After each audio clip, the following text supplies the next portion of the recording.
Martina Hassel and Shame. This is after they record their first album, Scott's Edition.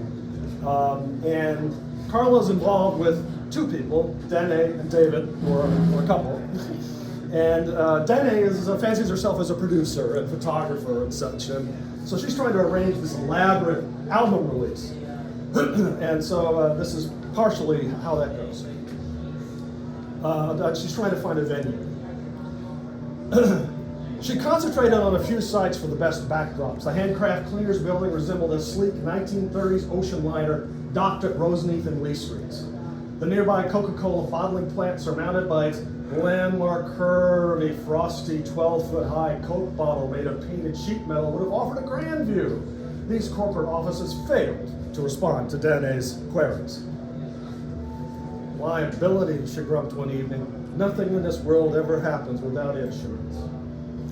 The obvious remaining choice meant Adams Cameron. The onion-domed towers, Moorish pointed arches, peacock bright tiles, the idea of a purveyor of Oriental rugs in 1927 who recognized the value of architecture as advertising. Times alter the original function now as Adams Cameron. The building on a corner given over to convenience store gas stations. Dene believed Adams a better prospect as the end venue for the Livewire Scott's Edition video through her long-standing relationship with Julian Rest, the shop proprietor of more than 40 years.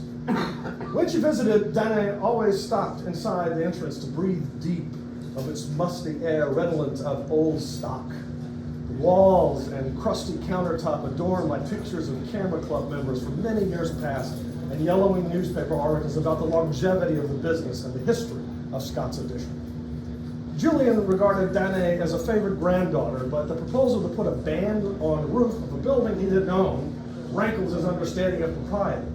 I don't know if Mr. Esacopoulos wants anybody getting up there. The syllables of the owner's name whistled through Julian's yellowed front teeth. Gaunt and stooped, he maintained the structure of thick glasses using adhesive tape darkened by constant fingering. Inspector, I think of it as foolishness, and sweetie, I wouldn't disagree with them either. You ever hear of the Livewires? The what? He scratched an earlobe as if to sensitize the ragged hairs for better reception. Carla Montgomery's band. Who? Bobby Montgomery's girl. Chippy Montgomery's niece. The Vroom Vroom Girl, said a skinny bespectacled stalker as he looked at the box of developing paper. The who? What? Julian pressed his brows together. The clerk's Adam's apple bobbed while he explained. Must have been past my bedtime, Julian stifled a yawn. What kind of music? Bluegrass? Folky? And why exactly did a bunch of hillbillies want to up on this roof? Dane's eyes fell on a framed yellowing clip of some band long ago, pictured in ties and coats. She'd seen the mounted cutting before, but not in this light. One of them in Buddy Holly glasses that might have been Julian Rest. To announce the release of their first recording is it's a major accomplishment for them, deserving recognition, Julian scoffed. That's so. I deserve Gina Lola Brigida and sacks of gold coin for my accomplishment. He lifted his bony elbows as though to spread his arms. Nobody's thrown me any parties. The clerk from behind shelves attempted. Could be good for business, Mr. Rest.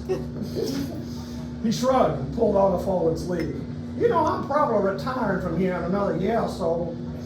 He'd made this weary threat since she started buying supplies at the shop a dozen years before.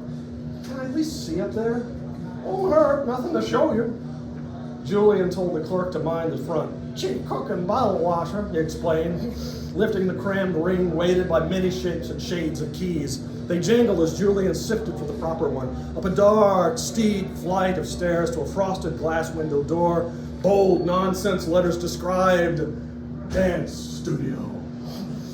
Julian swung open the door to reveal the hall's smooth, it's really smooth wooden floor and brass faux 18th century chandeliers fitted by bulbs resembling the shapes of candle flame.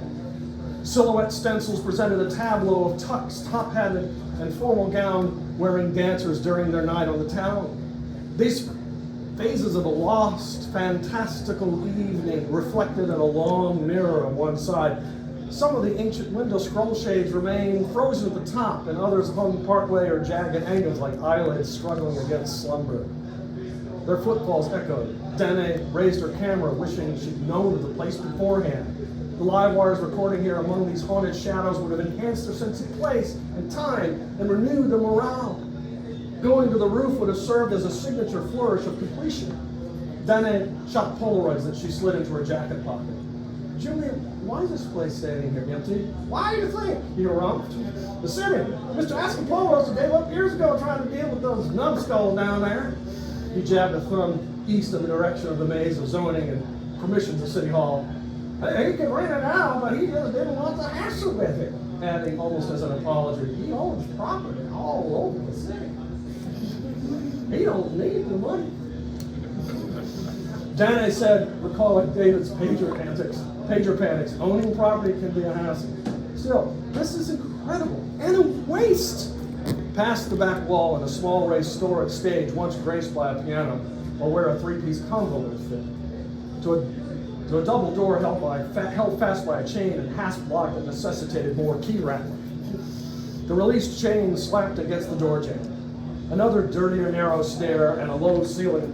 To a windowless door, more musical rummaging. Here's my keys. Oh, there we go.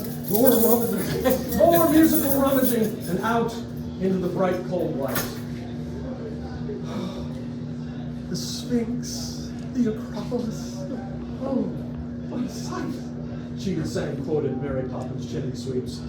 Danae's Polaroid spat out images of the onion dome, top tower, and curved air vents like those of a ship. She beheld the cityscape panorama, flat industrial roofs spiked by skylights and mechanical housing, the deco verticality of the FFV cookie factory, surrounded by its animated electrical sign and water tower. Broad Street Station's great dome, the apartment buildings and houses along Boulevard that spread toward the southern horizon. The Diamond Baseball Stadium bloomed like a crashed flying saucer in the northern distance. Closer in, a garish porno shop, a flashy new drugstore catty corner from the old one, an Exxon, a Subway, and a pizza place. Below, a bus stop frequented by an assortment of street people who gravitated toward the 7-Eleven's coffee and 40 ounces of oblivion. It's perfect, Julian. It's absolutely perfect. The store manager snorted, spat, and apologized. Sorry. All up to Mr. Ascopolos. It always is, Danae said. Ain't it the truth? Anyway, that's...